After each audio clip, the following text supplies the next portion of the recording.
sampana mpanazava stily fo BFCKM izao dia ny fanabeazana skoto eo anivon'ny fiangonana. Misaotra an'Andriamanitra mandrakariva isika satria manana fotoana toy izao mba ahafahantsika mifampizara mifamampahery ary manome ihany koa ny toromarika rehetra tokony omena mampatsiaro ny fanabeazana tokony mampatsiarovana iainantsika izany isanandro. Mialohany anaovantsika ny fandaharana amin'ny teny Tily avana dia tsara raha hivavaka isika. Ry Andriamanitra rainay izany an-danitro, misaotra anao zahay amin'izao ora sy fotoana izao, andraisanay ny fandaharana Iza anivon'ny izay hiainonay, ny fampianarana, ny torohevitra mahasoa avy amin'ny sampana mpanazava stily FCKM. Ary dia mankasitraka indrindra Andriamanitra fa amin'ny zavatra rehetra tokoa dia mampianatra anay zavatra maro ianao mba hitombonay amin'ny finoana sy ny fahalalana tsara ary hanananay toe-panahy, toetra mendrika iainanay olom-banona. Dia amin'ny anaran'i Jesosy Kristy tomponay no anaovana izany vavaka izany. Amen.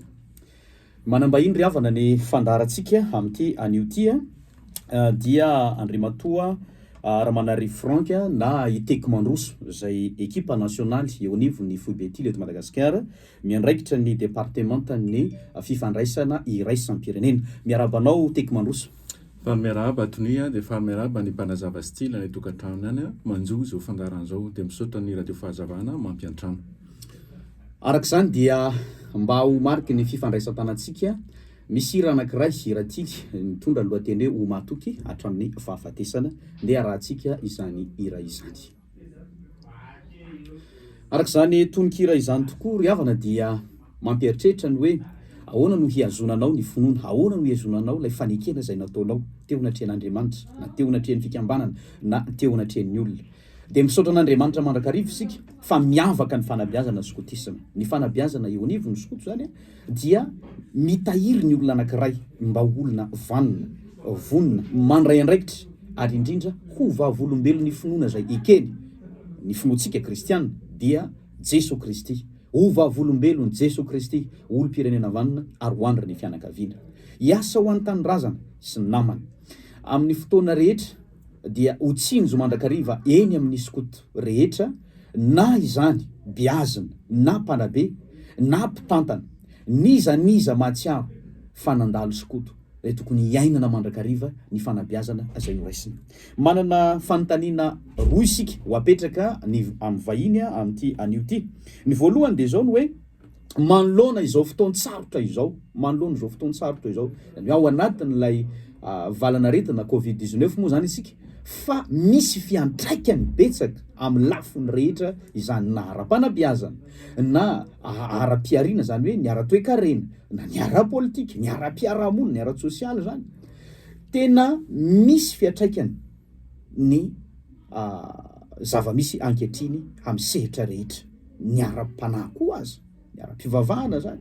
Dia iresadresaka mahakasika an'izany sika ary ny fanontaniana ho apetraka amin'ny vahiny dia hoe ahoana no iainana na ise nandalo fanabeazana skoto, na ise mahafantatra fotsiny ka nanovo fanabeazana, ahoana no iainany se izao fotoana sarotra izao, toe-tsaina na toe-panahy na toe-po.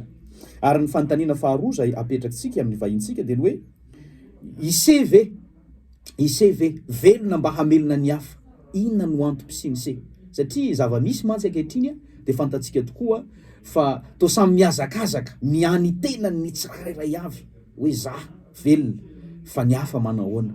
Dia zay no ho resahantsika ihany koa amin'ny teny ity mba ahafahantsika manohy fahaiza-miaina hoentsika mandalo na mitondra ny tenantsika arak'izay sitrapon'Andriamanitra ihany koa azy. Zay amaranantsika azy moa dia resadresaka mahakasika ny fandaharana iraisam-pirenentsika amin'ny maha tompon'andraikitra ny fifandraisana iraisam-pirenena ny vahintsika. Tsy ho ela intsony ravana malala fa dia andeha omeko any teky zany zao ny fitenenana hoe ise tompon'andraikitra mpanabe anse ary nanovo ny fanabeazana skoto ise ihany koa miainana zany isanandro ahoana se no iainan'ny olona anankiray izao fotoana sarotra izay lalovan'ny firenena eny izao tontolo izao mihitsy azy. Misaotra indrindra tonia amin'ny fanontaniana mamaly ny fanontaniana tonia dia zao aloha ny tsara fantatra voalohany indrindra dia zao kristianina skoto fa tsy skoto kristianina. Dika ilay hoe kristianina skoto dia zao miaina amin'ny finoana, manana fifandraisana amin'Andriamanitra ary manaraka ny sitrapon'Andriamanitra. Ahoana ny ampiarana an'izany amin'izao vanim-potoana sarotra iainantsika izao? Ny voalohany indrindra dia ny skoto aloha, ny kristianina tsiraray avy dia tokony hanana fotoana isan'andro iresahana amin'Andriamanitra. Raha vao mifoha izy dia miresaka amin'Andriamanitra, mametraka ny tontolo androny amin'Andriamanitra. Rehefa hariva, rehefa hatory izy dia mametraka ny tontolo alina eo ampelantanin'Andriamanitra. Rehefa atao ny kajikajy farafahakeliny ny tokony inimbaly eo ny kristianina anankiray na ny skoto anankiray no resaka amin'Andriamanitra. Inona avy ireo fotoana ireo?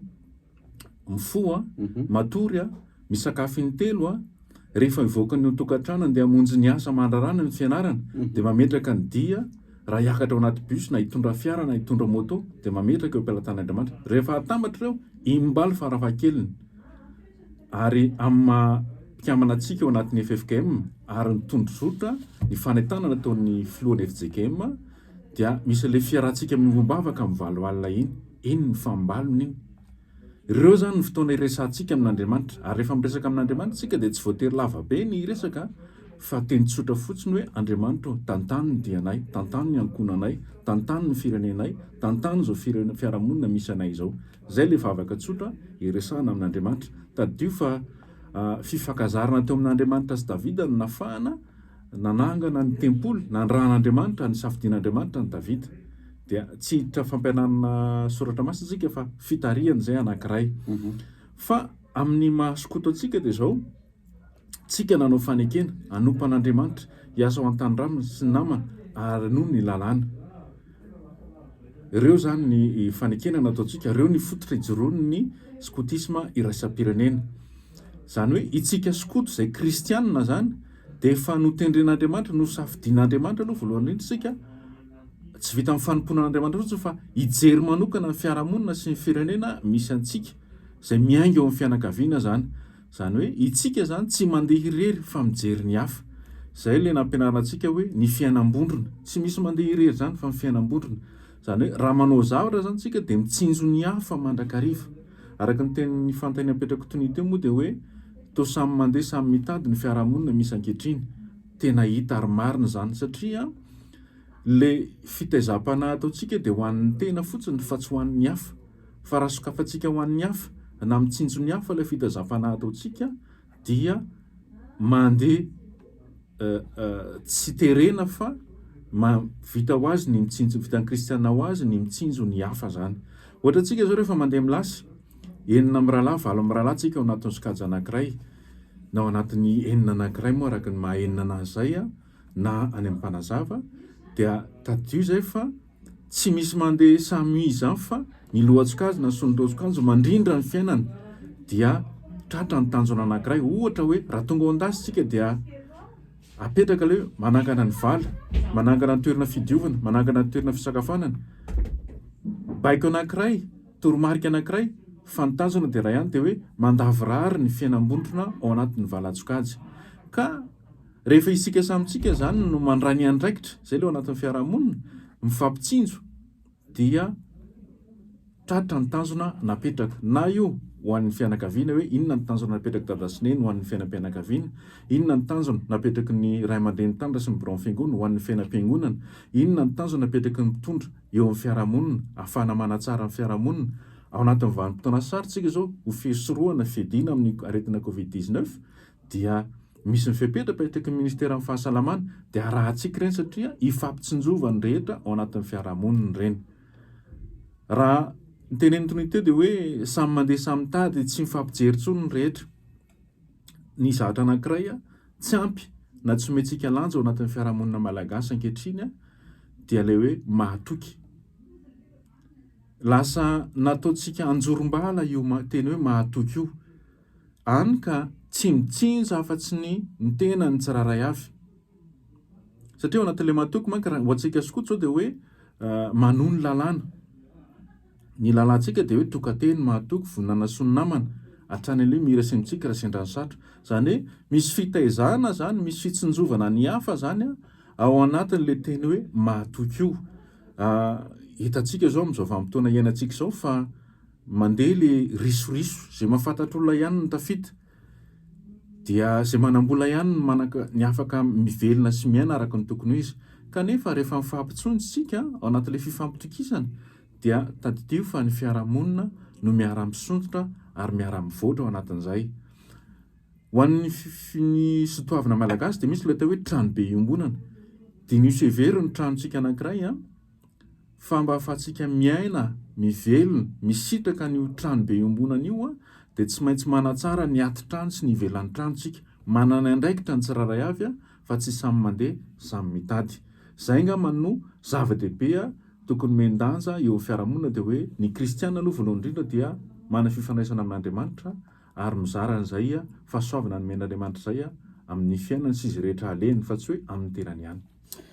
Misaotra ny tekimandroso isika nanolotra ao antsika ny toromarika rehetrarehetra ary indrindra moa ny fiainana zany hoe maha-kristianina zany. Rehefa tena fehezitsika ny nambarany tamintsika teo dia zao tena iaino aloha ilay maha-kristianina anao, iaino aloha ilay maha-kristianina. Rehefa hiatrika ty fiainana sarotra ty zany ianao dia zao mihitsy no fotoana hijoroanao tsara maha-kristianina, hitananao tsara ny finoana. Ny lohahevitry ny fiangonantsika moa na ny foto-kevitry ny fiangonan'ny Jesoa eto Madagasikara dia ilay Korintianina voalohany toko 5:20 ny andinin'ny 7:15 teky manao hoe miorena tsara aza miova, miorena tsara aza miova. Dia ny teny izay noraisitsika fikambanana mpanazava sy Tily eto Madagasikara koa dia fantatsika tsara ilay teny any amin'ny Efesianina toko 4:1-5:12 hoe tano ny finoana ho ampinga. Ka iveriko hoe tsy mandeha ho azy izany tenin'Andriamanitra zany, fa tena tsy maintsy iainana zany. Ka iaino aloha le maha-kristianina, skoto vese ny maha-kristianina aloha. Zay le voambolana nambarany teky teo hoe kristianina skoto. Dia ny tenin'Andriamanitra nambarany teo moa ilay hoe vavaka, aza kely vavaka zany sika, tena nafatra farana antsika mihitsy zany aza kely vavaka, fa tena atao feno vavaka ny fiainan'se imbaly farafahakeliny hoy tekimandroso teo dia arao zany biazina vese mpanabe vese mpitantana vese mpanohana vese. Fa ao anatin'izany ny fiainana ny tenin'Andriamanitra ary ny fiainana ny fanekena skoto zay efa nataontsika ny hanompo an'Andriamanitra voalohany, ny asa ho an'ny tanindrazana ary hanoho ny lalàna. Zany hoe tsy olona zay goragora zany skotisma zany, fa olona mahafehy tena tsara, manaraka tsara ny fitsipika sy ny lamina, na hapetraky ny fanjakana, na hapetraky ny fiangonana, na hapetraky ny fikambanana. Dia iresaka sika ary efa natsidika teo ihany moa le hoe manoloana ny zava-misy ankehitriny eo amin'ny resaka hoe velona ho an'ny hafa iteko mandroso. Efa somary natsidikise ihany lay hoe ny fiainana ny lalàna aloha sy ny sitrapon'Andriamanitra ary lay soatoavina mamalagasy mba tsy honona irery.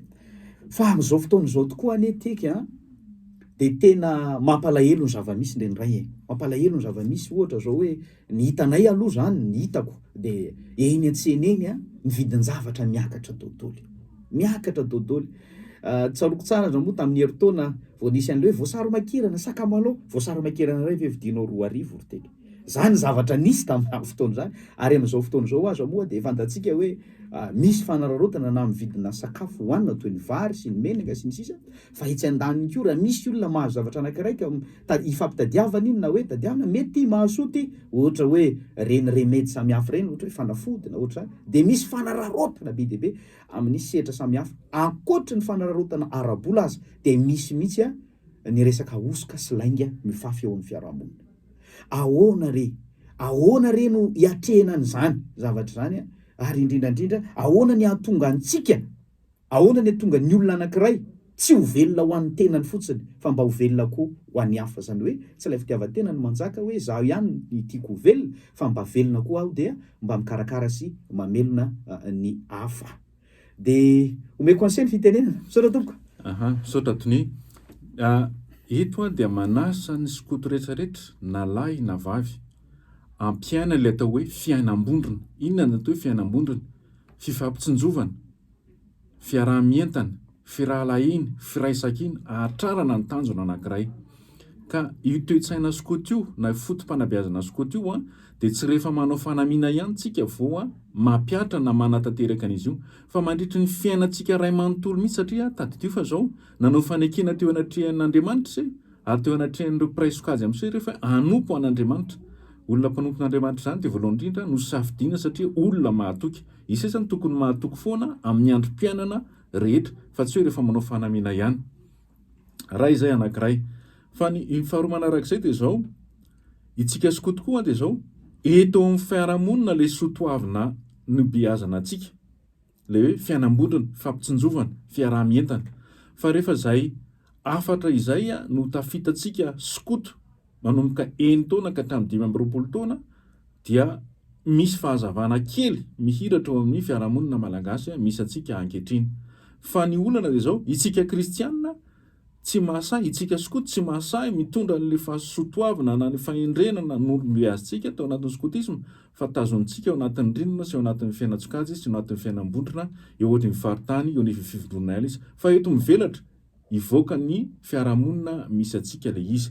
Raha izay, ny faharoa manarak'izay dia zao, le sotoavina skoto dia ampahafantaran'ny olona le izy hoe inona moa le atao hoe skoto. Ny skoto tsy vitany hoe fiainan'an-dasy fotsiny. Ny skoto dia tsy vitany hoe fandinihana soratra masina fotsiny. Ny skoto dia tsy vitany hoe manao koja, manao vona, na mahandro sakafo, na concours technique, fa le toe-tsaina, esprit skoto. Tadio tsara fa ny fanomezana andraikitra ny zatovolahy anankiray nafa ny vanim-potoanq nanangana skotisma tany Afrique du Sud tamin'ny fotoana nisy ny adiny beurs. Zany hoe nomena andraikitra ny olona anankiray, dia ho atsika zarao amin'ny olona ny sotoavina, zany hoe omena andraikitra ho tompon'andraikitra, beazo ny tompon'andraikitra ny olona. Ny soratra masina dia efa nampiomana antsika ny any am-parany any dia ho tivila ny olona, fa anjarantsika skoto, anjarantsika tanora, anjarantsika kristianina indrindra no manitsy ny zavatra tsy mety. Dia araka ny tenintsika Tily hoe aza menatra ny vavolombelon'i, fa homontezo fanilo sy fanazavana ny fiaraha-monina misy atsika tsiraray avy. Io fanitsinany tsy mety io dia manomboka ao an-trano, raha misy tsy mety ataon'ny mpiaraha-monina, raha tsy misy tsy mety ataon'ny zoky zandry, dia miteny ny ray aman-dreny, miteny ny zoky, miteny ny zandry, dia manitsy meteza cellule d'activité le ao an-trano ahafahana manitsy ny fiaraha-monina. Raha misy tsy mety hitantsika ny fiaraha-monina dia mahasahy mitenitsika. Rehefa miteny koa dia tsy teny anavina na tsy teny ankasiahana, fa ahitsy mora ny olona anankiray, satria ny olona amin'izao fotoana izao dia tsy tohinina, zavatra kely tsisy dikany tonga dia totondry dia mahatesto, fa entina ampahendrena ny fanitsiana sy ny fitenenana ho an'ny olona. Ho antsika efijeika eo, ho antsika sampatia dia izay hoe meteza ho fanilo ny fiaraha-monina misy atsika isika rehetra. Dia zao hoe tsy mandeha amin'ny herin'ny tena na fahalalana na miankina amin'ny diplôma, fa zao ombany fitarehan'ny fanahy masina tsika moa miditra mandeha mankany amin'ny pentekosta, ny latsahan'ny fanahy masina amin'ny apôstôly, dia ny fanahy masina koa no atsotsika hitary-dalana antsika fa tsy mandeha amin'ny herin'ny tena. Mankasitraka indrindra teky mandroso ary misaotra azy manokana isika satria tena fahalalana betsaka no nomena antsika. Mampatsiaro ny maha kristianina, mampatsiaro ny maha skoto, fa mampatsiaro koa ny maha olo-pirenena, ny olo-pirenena amin'izao fotoana sarotra zao. Marina iaino ny fanekena izay nataonsika, fa iaino koa ny fanabeazana izay nomena an'izay. Indrindrandrindra moa nambarany teo ilay hoe fiainam-bondrona, fantatsika tsara zany raha skoto se dia ao anatin'ilay fomba fanabeazana skoto zany, ary ny iainany se zany fiainam-bondrona, fiainan'ny ekipa, tsy mionona irery, ary tsisy mahavita tena zany. Fa zao anao no mety hoe maimay fotsiny dia mitady zay havelona anao, fa ny fahavelomanao dia miankina ihany keo amin'ny fahaveloman'ny hafa. Dia misaotra an'Andriamanitra eto teky mahatsiaro an'ilay tenin'ny vanim-potoanq manao hoe ny lalana mitondra ny se ho any amin'ny fahasambarana dia manao zay asambatra ny hafa. Tena atao zay asambatra ny hafa, fa tsy se ihany no mieritreritra ny ho sambatra, fa raha te ho sambatra se dia mila sambatra aloha eo akaikin'ny se. Dia ny soratra masina moa miankina tanteraka mihitsy ary manohana an'izany arak'izay hita ao amin'ny asan'ny apôstôly toko 20 ny andinin'ny 5:30 izay mivaky toy izao amin'ny anaran'i Jesosy hoe mahasambatra kokoa ny manome noho ny mandray. Zay ananany se, io tsy voatery vola, io tsy voatery ho sakafo koa, fa mety ho hevitra tahaka izao ampitaina izao, dia izany mamelona sy manatsara ny fiainan'ny hafa. Fa indrindra moa raha manana fahefana ise, tsy amoretany se ny hafa ny fahefana na ampiasainy se mba hanaovana tsinotsinona ny hafa, ny fahefana hananany se na dia kely aza, fa mba ampiasao hanasoavana ny hafa zay fahefana hananany se sy andraikitra nomena Andriamanitra an'se eto amin'ity tany ity. Ny zava-dehibe zany dia zao hoe ny fifankatiavantsika, ny fiazonantsika mafy ny maha kristiana, ny fifampitsinjovantsika ihany koa, fiazonantsika fa Andriamanitra dia nanome antsika izao didi-pitiavana izao, ny ahafantaran'ny olona rehetra fa mpianatra ny tompo isika dia ny mifankatia, ary mifankatiava tahaka ny fifankatiavan'ny mpirahalahy hoy ny soratra masina. Ataovy ho zava-dehibe ny firaisan-kinantsika indrindra ho antsika malagasy amin'izao fotoana izao. Ianao izay miaino aho io, ataovy tsara ny fiombonan'ny ankonana, ataovy tsara fihavanana ny ray aman-dreny sy ny zanaka, ataovy tsara fihavanana ny mpivady ao an-tokantrano, ary meteza ho tsara fihavanana amin'ny fianakaviana sy ny fiaraha-monina ary ny fiaraha-monina aminao. Dia tsy njovo mandrakariva ny hafa. Ndao ifanampy, ndao ifanohana, ndao ifampahery, andao isika ifanometanana. Fa raha mitambatra isika dia izay mitambatra no vato, izay misaraka fasika. Mahery zarevana malala eto ampamaranana iteky amin'ny maha tompon'andraikitra iraisam-pirenena. Anse moa dia mahafantatra tsara ny programa eo anivon'ny fiainan'ny fikambanana maneran-tany izao tontolo izao mihitsy aza. Inona zany zao no hitarihana ny fikambanantsika na koa hoe mba hitarihana ny olona rehetra ao anatin'izany fanabeazana zany maneran'izao tontolo izao. Raha ny toromarika avy amin'ny organisation mondiale du mouvement scout sy ny bureau mondial du scoutisme moa zany amin'izao vanim-potoana diavintsika izao dia misy zavatra anankiroa. Misy zany aloha le efa miverina ny fiainana andavanandro miandalana iny, efa niverina miasa, niverina mianatra, fa misy le mbola mijanona ao an-trano. Dia ho an'ny skotisme mondial dia misy le hoe scout at home, zany hoe manao scout ao an-trano. Zany hoe scout tsirairay avy aloha zany dia tokony hanana fandaharam-potoana izy ao an-trano. Fandaharam-potoana fitaizam-panahy, fandaharam-potoana ho fialam-boly, fandaharam-potoana fianarana, fandaharam-potoana ahafahana mandray ny didy aman'andraikitra ao an-tokantrano. Tsika skoto zany dia tokony hanana an'ireo ao anatin'ny tontolo andro anankiray. Dia tsy adino ny fandaharam-potoana ho an'ny fiaraha-monina misy antsika. Inona ny fandaharam-potoana azon'ny se atao ho an'ny mpiarabelona dia ny manentana ny olona aloha zany voalohany indrindra hoe ivelan'ny tokantrano hoe tandremo fa mbola eo ny aretina, enty foana ny ary-vava-orana, manasa tanana matetika, raha tsy misy ny savony sy ny rano dia ny gel entina amin'ny toerana misy an'se dia atao zay. Misy fivondronana zao efa manao fanentanana miaraka amin'ny fobe Tily, manao fanentanana izy amin'ny tambajotso sosialy amin'ny fanentanana amin'ny mpiarabelona. Dia fitaovana anankiray ampiasain'ny organisation mondiale du mouvement scout zany ny réseaux sociaux ampitana hevitra ary ampitana hafatra eo amin'ny mpiarabelona. Amin'ity taona ity tsika dia anatanteraka ny conférence mondiale ny organisation mondiale du mouvement scout, conférence mondiale faharoa amby efapolo izy io. Raha ny tokony izy dia eo an'ny Egypte tsika rehetra, firenena raiky amin'ny fitopolo amby zato. Fa noho ny valan'aretina ity dia atao conférence virtuelle zany no atao. Zany hoe mihaona amin'ny alalan'ny internet ny mpivory rehetra. Io olona eo amin'ny 530 eo no heverina fa handray anjara amin'io fivorian-dehibe io. Ho antsika malagasy ihany koa dia ao anatin'ny firaisan'ny skotisme de Madagasikara dia misy ireo délégation nanatrika an'izany, fa misy koa isika afaka manatrika amin'ny alalan'ny internet. Ampitantsika miaraka fobe Tily sy ny fobe firaisan'ny skotisme miandalana moa ny fandaminina mahakasika an'izany. Ny zavatra anankiroa dia zao, voizin'ny organisation mondiale du mouvement scout, l'association mondiale des guides et éclaireuses, ny fampiarana ny fampandrosoana lovain-jafy eo amin'ny fiainana andavanandro. Tsika zao an-trano dia amporosian'ny OMS, amporosian'ny fobe Tily sy ny firaisan'ny skotisme Madagasikara, ampiasa ny tanana, ampiasa ny fahaiza-manao amin'ny fanaovana zaridaina kely, fambolena sakafo kely ho an'ny fiainam-bondrona, satria fiainam-bondrona zany zao dia le tokantrano ny fiainam-bondrona-tsika Tony. Amporosiantsika hanan'ireny, amporosiantsika ampiena na tsy ampiasa mihitsy ny plastika, fa afaka ahodina akory izy ireny anaovana vazy, anaovana asa tanana. Misy kilalao zao atao avoaka amin'ny fobe Tily atoato dia arahantsika ny tondrozota mahakasika an'ireny. Misy ny réseaux sociaux matetika moa dadasineny zoko zany dia tezitra mihitsy fa dia eo foana tsika adiny 5 adiny 7 eo foana, fa afaka ferana akory reny hoe mba adiny 2 isan'andro manao Facebook tsika, satria efa nanao fandaharam-potoana tsika teo eo le hoe vao mifody mametraka amin'ny ampelantan'Andriamanitra ny fotoana, ny adidy ao tokantrano, ny fanaovana ny raharaha, ny fianarana, anisan'ny fialam-boly ohatra ny manao zaridaina. Afaka atao ihany koa ohatra zao misy ny manao taratasy tsika, maka taratasy manao an'ireny origami ireny, manao sarina vorona, manao sarina sambo, manao sarina boaty, be dia be ny zavatra azo atao. Afaka manao hosodoko tsika, amporosiana ny talenta zany, anao asaka hosodoko tsika, anao dessin, be dia be ny karazan-dalao efa misy mpiandraikitra mamola volan'ireny alefa any amintsika izy ireny dia mba mandray anjara tsika mavitrika. Tsy hoe fandanim-potoana fotsiny fa fitaizan-tena, fibeazan-tena koa ao anatin'izany rehetra zany. Dia misy ny lohahevitra moa zany dia hoe relier le monde, zay le lohahevitra iainantsika fa ho antsika malagasy zany dia hoe andeha avadintsika izy hoe relier la société malagasy, ampifandraiso amin'ny fiaraha-monina malagasy.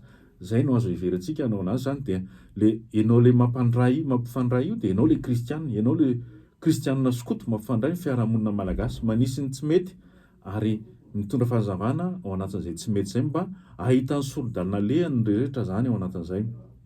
Dia meteza isika skoto, meteza isika kristianina, meteza isika FJKM ho mpitondra fanavozana, mpitondra fanitsiana, ho fanasina sy fahazavantsika ao amin'ny fiaraha-monina misy atsika. Dia ny zavatra anankiray ampirisihan'ny omen'ny koa zany, izay ampirisihan'ny ministera fahasalamana koa dia ny ary ny fiangonana dia hoe aza diny ny mampiasa vatana. Ny soratra masina dia mampianatra mety ihany koa ny fampiasam-batana ao izy, mahasokely ihany ny fampiasam-batana. Dia tsara tsika mba manao maritra na 30 minitra ao an-tranao na manao ohatrany endasika fo amin'ny 5 sasany dia anafanantanjahana alavokona kely aza hovaina ny fiainantsika. So hoe tsy mivoaka ny trano dia tsy miraharaha fomba fiakanjo koa fa eritrereto foana hoe andeha hiasa na andeha andray misy vahiny ho avy ao dia tsy midika hoe tsy mihetsiky ny trano dia tsy diovina mihitsy ny trano. Raha eritrereto hoe andray vahintsika fa le vahiny mety andray antsika hoe mety Jesosy Kristy no avy ao an-trano ao misy olona irahany ao ka raha ohatra maloto ny trano dia tsy hiditra ao mihitsy izy. Zany hoe tsy na tsy mivoaka tsika dia tao voatry ny isan'andro foana ny fiainana. Hiatsara trany tsika ary vonona amin'ny asa tsara rehetra tsika kristianina. Zany ny famporisihana atsika. Le skotisme se réinvente, mivoatra tsika fa tsy mijanona amin'ny toerana anankiray, tsy stationnaire zany, tsy mijanona amin'ny toerana iray fa mivoatra mandrakariva ny skotisme. Zay angamba manontony no fizarana tsotsotra mena azo zaraina dia ho hitantsika miandalina efa avoaka ny fobe Tily, fobe mpanazava, ireo hetsika maro samihafa ahafahantsika tsiraray avy mandray dia masotoa mandray satria fianarana daholo ny rehetrarehetra izany. Misaotra ny tekimandrositsika na Ramanarivo Franck izay nanaiky ho vahiny ny Fandaharana Iza anivon'ny tamin'ity anio ty. Nanolotra ny Fandaharana kosa ny mpitandrina Randriamanantena Solo Jean-Jacques Séraphin izay toniany ny sampana mpanazava Tily foibe FJKM ary ny teo amin'ny fikirakirana lafiny teknika nampitany feo tany amintsika tsirairay avy dia ny namantsika Toky. Dia misaotra an'Andriamanitra isika ravana malala fa tanteraka izay rehetra nomena atsika tsirairay avy mahafahantsika miaina araka ny sitrapon'Andriamanitra. Dia manao veloma mahafinaritra mianaran'ny Tompo Jesosy mirary soa teka ny Tompo mbanao mandrakariva dia misaotra ihany koa fa dia rehefa asaina dia tonga mandrakariva ianao. Misaotra indrindra tony dia misaotra ny teknisianina radio fahazavana nampiantrano dia mirary soa atsika mpanazava Tily eto Madagasikara manjo zao radio fahazavana zao dia mirary soa atsika rehetra meteza no fianarana ho amin'ny itsika. Amen. Ivavaka isika ry havana. Misaotra anao zay Andriamanitra ny amin'ny fahatanterahany ny Fandaharana, ny angatahanay dia ny tombony izany finoana sy fanantenana ary fahaiza miaina tsara mba hahatonga anay olo-pirenena vanona ho andry ny Fianakaviana ary ihany koa ho vavolombelon'i Kristy. Tanteraka mandrakariva ny adidy aminao Andriamanitra, ny adidy amin'ny hafa, ny adidy amin'ny tena isan'andro ka hiasa ho an'ny tanorazana ary hanohy ny lalàna dia ho voninahitra ao Andriamanitra rehefa manompo anao isan'andro izay. Misaotra Tompo. Amen.